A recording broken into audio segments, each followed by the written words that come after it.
2014 proved to be another successful year for the energy sector, as a number of production sharing contracts were signed on with several international oil and gas players.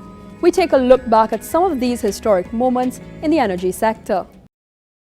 World energy giants BHP Billiton and BGTT signed on to production sharing contracts in a joint consortium for two of Trinidad and Tobago's deepwater blocks. The 2013 deepwater bid round was opened in August 2013 with an initial closing date of January 31, 2014. The time period for bidding was extended to March 2014 based on a request of companies who needed additional time to access and evaluate the data. The production sharing contracts, PSCs, account for two blocks, Trinidad and Tobago Deep Atlantic Areas 3 and 7. While the fields are named after their location, St. Mary's, Rio Claro and Ottawa, Energy Minister Kevin Ramnarine welcomed the signing, which signals a 9th deepwater block contract to be signed in the past 3 years. He called on the nation to look to the future of the energy sector and adds that this is as a result of the revisiting of seismic data conducted in 2002. What we've been doing at the ministry for the last 3.5 years is closely looking at the area that is beyond the 1,000 meter mark of our east coast and to the northeastern side of Tobago, area called the Tobago Trough. And that is where those clusters of blocks have emerged. And the clusters of blocks have emerged there for a reason. The companies just didn't decide they wanted to go in those areas. They were looking at the reprocessed 2D seismic that was acquired in the year 2002. One of the very first cabinet note I took to cabinet in July 2011 was a cabinet note that asked cabinet to authorize the reprocessing of all our 2D seismic data in the deep water. This seismic survey, the seismic survey that is currently being undertaken by BHP in collaboration with their partners, is the largest seismic survey ever conducted by an international oil company. And that is historic. It's a first for Trinidad and Tobago. There is one survey that is slightly bigger, but that survey was conducted by what we call a national oil company, the National Oil Company of Mexico, which is Pemex.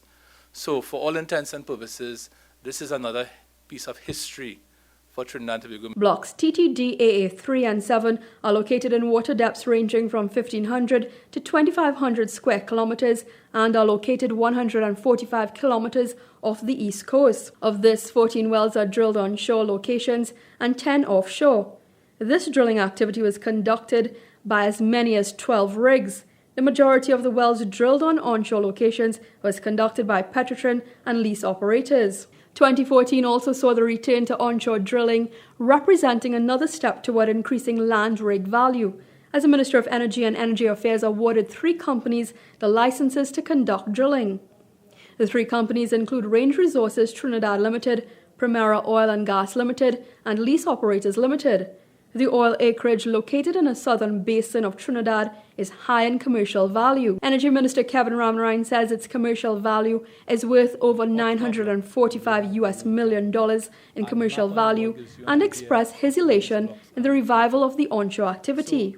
In total, according to the calculation done this morning by Mr. Jeremy, so Mr. Jeremy, if I'm wrong, you're wrong, what we have licensed here this morning is 63,716 hectares of land.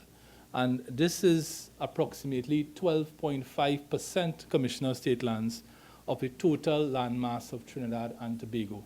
So that's almost 1/8 of the total land mass of Trinidad and Tobago, which has been licensed here for exploration of oil and natural gas. Meanwhile, in 2014, BP also announced the construction of the Juniper platform, which is expected to come on stream in 2015. Commencement of production on BG's and Chevron's Starfish field followed this announcement. Starfish is part of the East Coast Marine Area, which includes the Dolphin and Dolphin Deep natural gas fields. The Starfish field is being produced via 3 wells, with production tied back to the Dolphin platform. Starfish's production is expected to ramp up over time and will reach 210 million standard cubic feet per day by March 2015. Spanish oil giant Repsol also announced a discovery of over 40 million barrels of oil in its teak salmon Puy blocks offshore Trinidad and Tobago. The new wells add 24% to the block's existing production, which averaged 10,900 barrels of oil per day during 2013.